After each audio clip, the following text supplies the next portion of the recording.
देखिए, हमें भी आते आते मिला। हम आज वेल्लोर से आए हुए आ रहे हैं, अपना मेडिकल चेकअप के लिए गए हुए थे।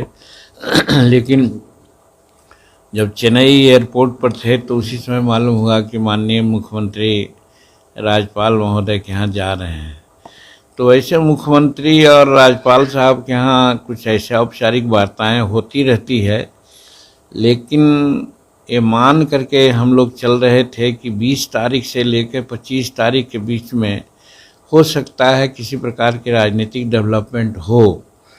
तो उसी कड़ी से इसको भी देखा जा रहा है कि जब खुद गए हैं बिना कोई सहायक एडी के, सिर्फ विजय चौधरी जी या उनका जो अपना है उनके साथ, तो ज़रूर कहीं न कहीं कुछ राजनीतिक बातें होगी। अब वो राजनीतिक बात में क्या हो सकती है, कयास ही लगाया जा सकता है। और हम लोगों को भी ये लग रहा है कि इधर जो बार बार ट्रांसफ़र पोस्टिंग कर रहे हैं, ट्रांसफ़र पोस्टिंग में भी सुना जा रहा है कि जो इनके दिमाग में बात आती है वही करते हैं, किसी की अनुशंसा नहीं लेते हैं। नहीं तो पहले ऐसा होता था कि सभी विधायकों से अनुशंसा ली जाती थी कि भाई कौन किसको पोस्टिंग कहाँ करना है, तो बिना अनुशंसा के ही कुछ पोस्टिंग ट्रांसफ़र कर रहे हैं। और इसी बीच में राज्यपाल महोदय से दर्शन करना ज़रूर कहीं न कहीं लगता है कि कोई न कोई राजनीतिक चाल है। अब कौन राजनीतिक चाल है, इसी कयास लगाने की बात है। हम इस बारे में नहीं कुछ कर सकते। नहीं, आप तो बोले थे कि सर 22 जनवरी के बाद की वो आज भी तो बोल रहे हैं, आज भी बोल रहे हैं कि 22 जनवरी नहीं, 20 जनवरी से लेकर के 25 जनवरी के बीच में बिहार में कोई खेला होना है। और कौन खेला होगा ये अब देखिए आगे। ऐसा तो नहीं ना सर कि पहले आप उनके पुराने साथी रहे, पहले आपको भेज दिया गया, फिर अपने भी आ जाएंगे और आपको आगे भेज करके व्यवस्थित करने के लिए? हमको भेज नहीं दिया गया, हमको तो उन्होंने सीधे कहा कि भाई आप मर्ज कर जाइए और नहीं तो बाहर जाइए।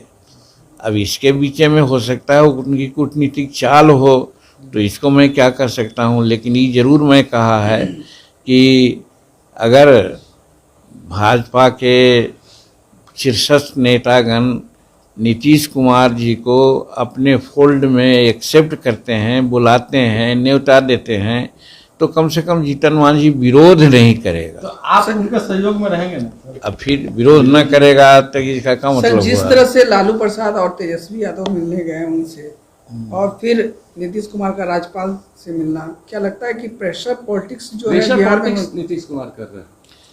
अब कोई भी राजनीतिक आदमी रहता है, कुछ न कुछ तो अपना चाल तो चलता ही है, इसमें कहीं कोई दो मत नहीं है। एक तरफ सीट का बंटवारा का सवाल है।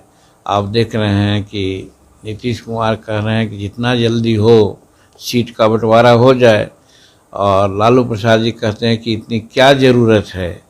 तो इसमें भी दोनों में मतभेद है। और इस बात के लेकर के जब कुछ आगे बढ़ने की बात होती है तो हो सकता है तेजस्वी प्रसाद और लालू बाबू दोनों उनको मनाने गए होंगे कि आप कुछ विशेष मत कीजिए, हम आपके साथ हैं। एक कयास ही लगा रहे हैं हम लोग, ये कोई टेंजिबल बात नहीं है। लेकिन मिलना राजनीतिक है, दोनों बाप बेटा मिलें, ऐसा लग रहा है कि कहीं ना कहीं कुछ है बात। नहीं तो हमने तो ये भी सुना है कि कभी कभी माननीय मुख्यमंत्री भी बुलाए थे मिलने के लिए तेजस्वी प्रसाद जी को, तेजस्वी प्रसाद शायद नहीं गए थे। इसी बीच में बाबू ललन सिंह और माननीय मुख्यमंत्री जी में भी कुछ बातें हुई, और उस बात के बाद आपने देखा कि जो नेशनल कार्यकारिणी की बैठक हुई थी, संगठन हुआ, पुनर्गठन हुआ, उसमें ललन बाबू और उनके लोगों को दरकिनार कर दिया गया है। तो ये सबसे ऐसा लगता है कि ललन बाबू लालू प्रसाद जी के हिमायती रहे हैं, ऐसा पहले भी मैंने कहा है। तो आज उनको जब दरकिनार कर दिए हैं तो लगता है कि लालू जी का प्रेशर से हटना चाह रहे हैं, बचना चाह रहे हैं माननीय नीतीश कुमार, और उसी प्रेशर को कम करने के लिए लालू जी और तेजस्वी प्रसाद माननीय मुख्यमंत्री जी के यहाँ गए थे। क्या असर पड़ा है मैं नहीं कह सकता। और इसी संदर्भ में आज जब माननीय मुख्यमंत्री जी राज्यपाल महोदय के यहाँ गए हैं तो ये ज़रूर पहले जो हम बात कहे थे कि 20 से 25 के बीच में कोई राजनीतिक पहल होगी बिहार में, तो हम उसी नज़रिया से देख रहे हैं। कौन पहल होगी इसके बारे में हम नहीं कह सकते।